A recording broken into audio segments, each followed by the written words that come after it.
ना। हम लोग इससे पहले पढ़े कि जब, चूंकि चैप्टर का नाम क्या है, यूरोप में राष्ट्रवाद। चैप्टर का क्या नाम है, यूरोप में राष्ट्रवाद। और यूरोप में जो राष्ट्रवाद की नींव है वो अंधकार युग के बाद जब पहली बार हुआ तो वो युग था फ्रांसीसी क्रांति का। किसका?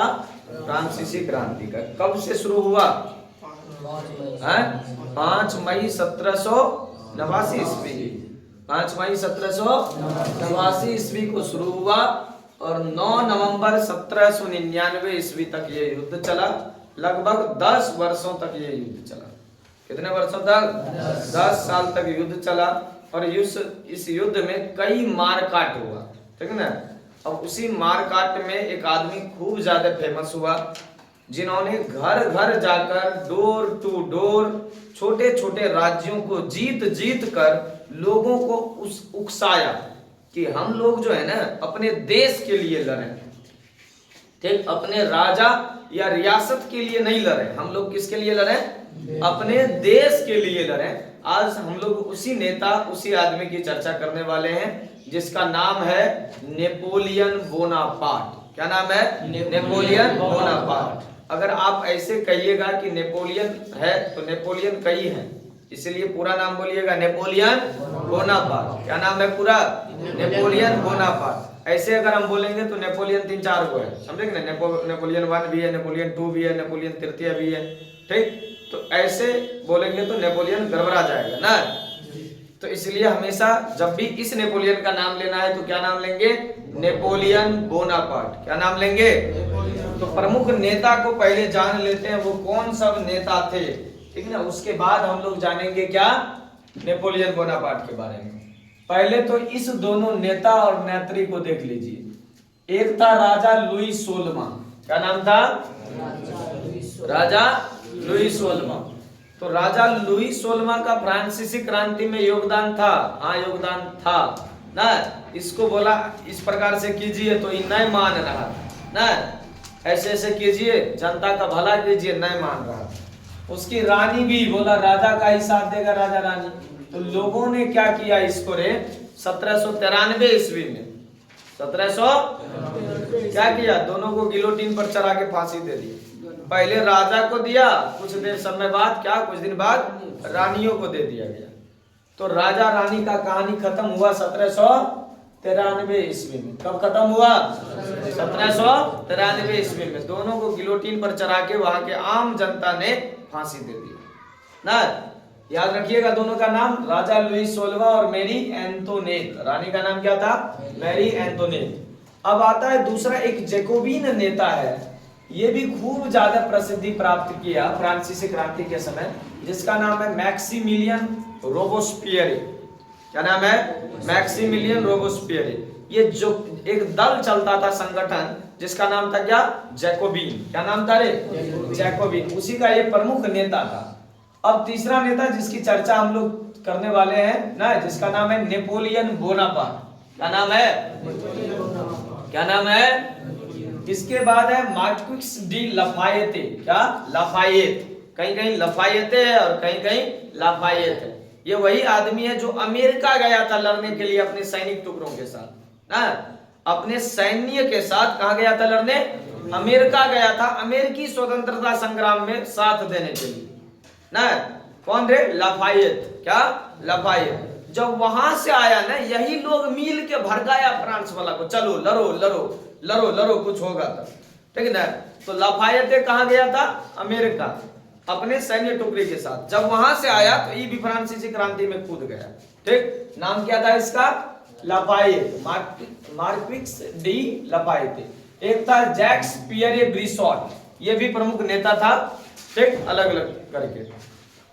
अगला देखिए क्या है, ये प्रमुख नेताओं में सबसे फेमस कौन नेता था? Napoleon Bonaparte. इन्होंने न सिर्फ लोगों को जगाया, बल्कि लोगों को जगाने के बाद जबरदस्ती युद्ध में शामिल भी करवाया कि चलिए अगर हम लड़ेंगे तो जीत जाएंगे, लड़ने से क्या, जीत जाएंगे। और जीतने के बाद ये छोटे छोटे गणराज्य बनाने लगा था।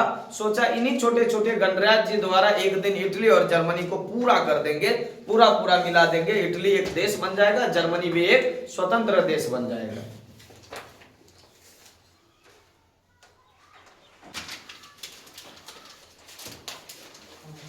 तो चलिए आप किसके बारे में पढ़ रहे हैं? Napoleon Bonaparte. नेपोलियन बोनापार्ट का जन्म 15 अगस्त 1769 ईस्वी को कब हुआ था? नेपोलियन बोनापार्ट का जन्म 15 अगस्त 1769 ईस्वी को जन्म हुआ था। तो यहां से आप अंदाजा लगा सकते हैं 1789 में हुई ये क्रांति ना। ये कितना साल का बच्चा है? 20 साल का बच्चा ना। जब फ्रांसीसी क्रांति हुई तो ये मात्र 20 साल के थे ना। और यूं कहें कि 1791 से ये प्रॉपरली जो है क्रांति में कूद गए थे ना। 21, 22, 23 साल का लड़का क्रांति में नींव रख दिया था एकदम, जीत जीत के छोटा छोटा राज्य का ना। तो क्या 15 अगस्त 1769 ईस्वी को जन्म हुआ था और 5 मई 1821 ईस्वी को इसकी मृत्यु हुई है। ठीक, तो ये दोनों याद रखना है, जन्म मृत्यु। अब इसके बाद देखते हैं क्या है नेपोलियन के कार्य। क्या है नेपोलियन के कार्य? ये शॉर्ट पॉइंट ऑफ व्यू है इनके कार्य को याद रखने का, बाकी इसमें सारा मिलता ही है। ठीक, इनका कार्य, पहला काम ये क्या करता था? काम करने का प्रयास किया इन्होंने इटली तथा जर्मनी के एकीकरण का प्रयास किया। किसका प्रयास किया? इससे हुआ कुछ नहीं, लेकिन पहला प्रयास यही किया, समझिए, समझे कि नहीं? नेपोलियन बोनापार्ट से इटली और जर्मनी का एकीकरण नहीं हुआ, लेकिन सबसे ज्यादा लोगों को जगाया किसने? तो नेपोलियन बोनापार्ट ने। लोगों को राजा के प्रति उस्काया किसने? Napoleon Bonaparte. बोला राजा से कुछ नहीं होगा, देश के लिए लड़ो, राजा को मारो, समझा? देश को एक जगह करो, देश मिलो, अपना गणराज्य समेटो। ठीक, तो ये काम लोगों में राष्ट्रवादी भावना जगाने का काम कौन कर रहा था? Napoleon Bonaparte. कौन कर रहा था? Napoleon Bonaparte. तो इटली और जर्मनी के एकीकरण का प्रयास किसने किया? नेपोलियन बोनापार्ट ने। इन्होंने 1806 ईस्वी में जर्मनी के 16 रियासतों को मिलाकर, क्या रे, जर्मनी के 16 छोटे छोटे राज्यों को मिलाकर के एक संघ बनाया, जिसका नाम रखा जर्मन राइन संघ। क्या नाम रखा? जर्मन राइन संघ। स्थापना कब हुई? 1806। इन्होंने जहां जहां जीता था, इन्होंने जिस जगह को, वहां वहां गणराज्य बनाया और उस गणराज्य में अपना संविधान चलाया। क्या चलाया? और इसके अपने संविधान को कहा गया 1804 ईस्वी में कहा गया नागरिक संहिता। क्या कहा गया? नेपोलियन द्वारा बनाए गए संविधान को क्या कहा गया? नागरिक संहिता। कहीं कहीं इसका जिक्र मिलता है कानून संहिता। क्या मिलता है? कहीं कहीं इसका जिक्र मिलता है नेपोलियन कोड। क्या मिलता है?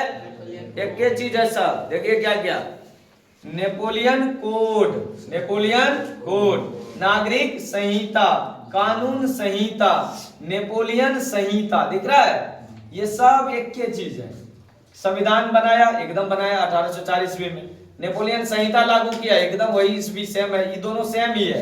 नागरिक संहिता कहिए, नेपोलियन कोड कहिए, नेपोलियन संहिता कहिए या कानून संहिता कहिए, ये सब नेपोलियन से जुड़ा हुआ है और नाम अलग अलग भले ही दिख रहे हो, लेकिन काम एक ही है। क्या? उसके बाद है ट्रांसपेडेन, और दो को गणराज्य सबसे पहले इन्होंने 1793-94 में जो जीता था, 1796-97 में जाकर दो गणराज्य का निर्माण करवाया। छोटा छोटा गणराज्य था, ज्यादा दिन तक अस्तित्व में नहीं रहा। एक गणराज्य ट्रांसपेडेन 4-5 महीना अस्तित्व में रहा, फिर उसके बाद दूसरा गणराज्य बना दिया था। यानी छोटा छोटा गणराज्य कुछ देर के लिए इन्होंने स्थापित किया था। उसमें पहला गणराज्य था ट्रांसपेडेन, क्या नाम था? और दूसरे का नाम था सिसेल्सपाइन। क्या नाम था? सिसेल्सपाइन।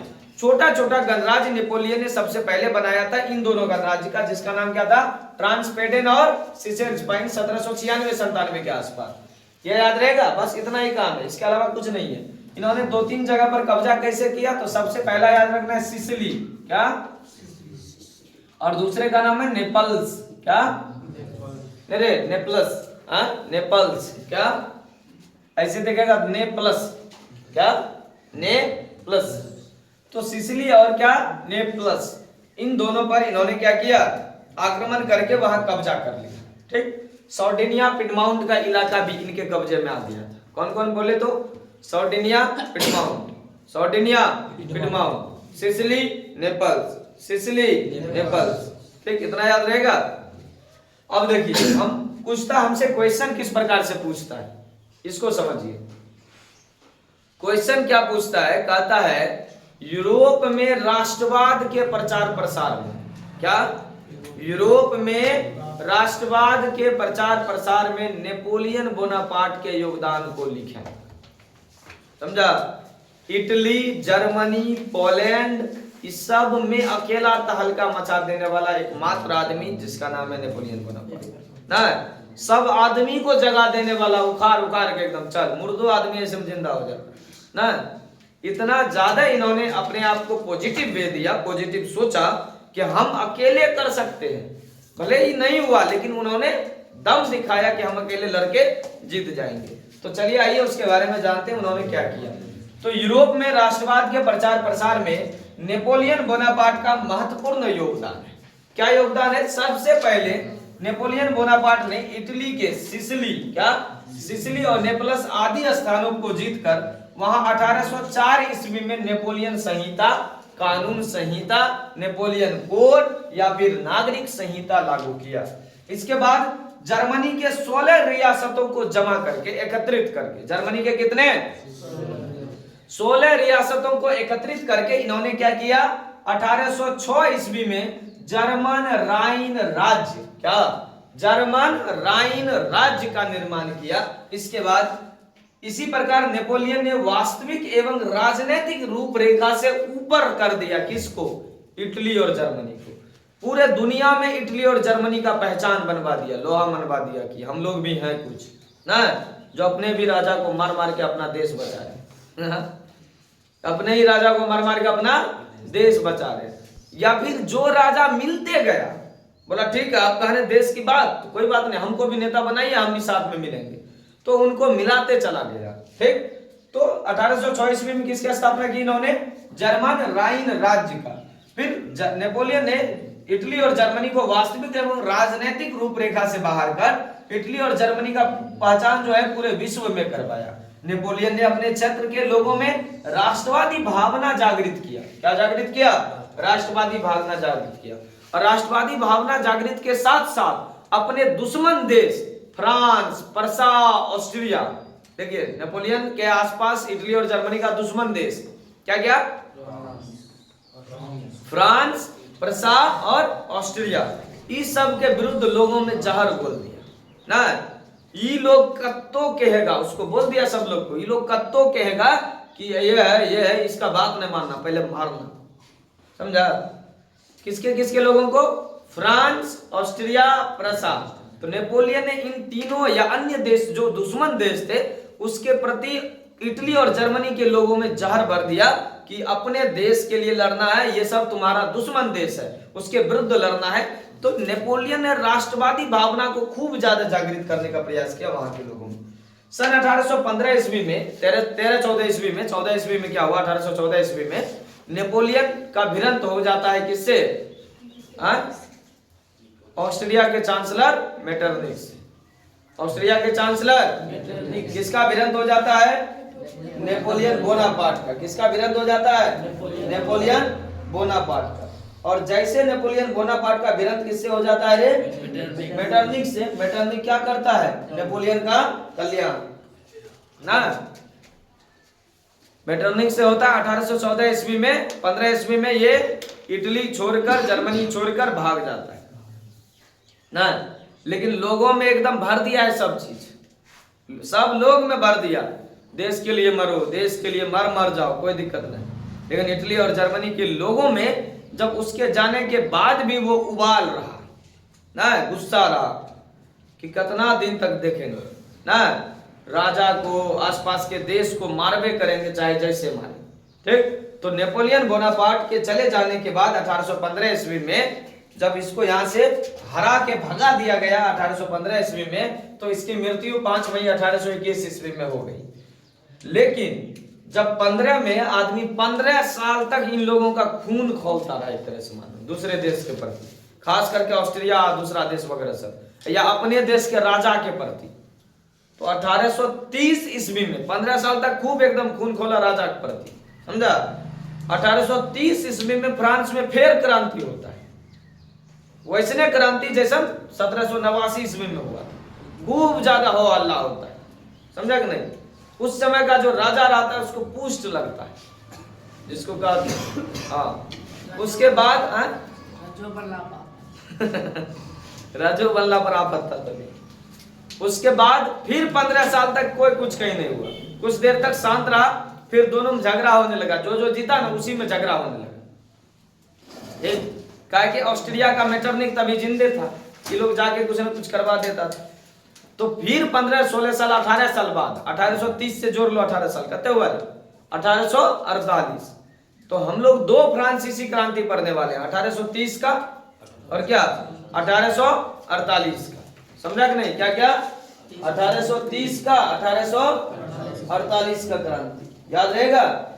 ये दोनों क्रांति खूब ज्यादा जो है फेमस है। कहाँ रे? फ्रांस में। कहाँ? अरे बोलो ना रे। फ्रांस में। क्या? फ्रांस में। ठीक। हाँ,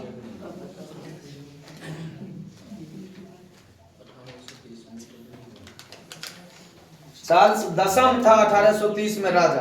कौन था? चार्ल्स दसम। कौन था 1830 में राजा रे? चार्ल्स दसम। और चार्ल्स दसम जो है कुछ संवैधानिक सुधार कर रहा था, और उसी में जनता भड़क गया। जनता क्या हुआ? भड़क गया। और भड़कने के बाद अच्छा उन्होंने एगो प्रधानमंत्री को चुना था, समझा। चार्ल्स दसम ने जिस प्रधानमंत्री को चुना था उसका नाम क्या था रे? पोलीगनेट। क्या नाम था? पोलीगनेट। चार्ल्स दसम ने जिस प्रधानमंत्री को चुना था क्या नाम था उसका? पोलीगनेट। अब पोलीगनेट 4 को अध्यादेश लाया था और कोई भी संवैधानिक सुधार करना नहीं चाहता, और इसी में पोलीगनेट सहित पुष्ट एकदम निंदा हुआ, सब चीज खूब ज्यादा क्रांति हुई। फिर 1848 ईस्वी में, ठीक ना, नया राजा बना। राजा का नाम क्या था? बोलो ना राजा का नाम। मेटरनिक राजा बन जाएगा। मेटरनिक तो ऑस्ट्रिया का चांसलर था। मेटरनिक ऑस्ट्रिया का चांसलर था। बताओ जल्दी, राजा का नाम? लुई सोलमा। लुई सोलमा 1793 ईस्वी में फांसी पर चढ़ा दिया, नहीं दिख रहा? नेपोलियन बोनापार्ट का लोग अरे तुम था? चलो तो 1830 ईस्वी में राजा बना चार्ल्स दसम। कौन बना? वैसे बना था 1824 ईस्वी में, क्रांति हुई 1830 में, उस समय राजा था चार्ल्स दसम। 1848 ईस्वी में जो क्रांति हुई उसमें राजा था लुई फिलिप। हाँ, इसका बल्ब फ्यूज हो गया था, समझा। लुई फिलिप नाम क्या था? ये आदमी जिसको प्रधानमंत्री बनाया था उसका नाम था गीजो। हाँ, इसका इन्होंने जिसको प्रधानमंत्री बनाया उसका नाम क्या था? गीजो ना। और लुई फिलिप ऐसा राजा था जो अपने पत्नी और खुद आलीशान जिंदगी जीता था ना, सारा संपत्ति समेट लिया था राजमहल में, सब खर्चा करता था खूब, अब पूरा दुनिया अपना देश जहां जाए, समझा क्या? वो खर्चा करने के चक्कर में क्या हुआ? भूखमरी, बेरोजगारी उत्पन्न हो गया, भूखे मरने लगा वहां का आदमी, समझा, एकदम भूख से मरने लगा आदमी। ठीक, तो 2 क्रांति पढ़ेंगे, 1830 का ना फ्रांसीसी क्रांति और 1848 का फ्रांसीसी क्रांति। 1815 में चला गया नेपोलियन, उसके बाद ये दोनों क्रांति जब आया तो 1848 ईस्वी में ऑस्ट्रेलिया का चांसलर मेटरनिक खत्म, समझा। उसके बाद फिर फ्रांस का स्वर्णिम युग शुरू, यूरोप का स्वर्णिम युग शुरू हो जाता है।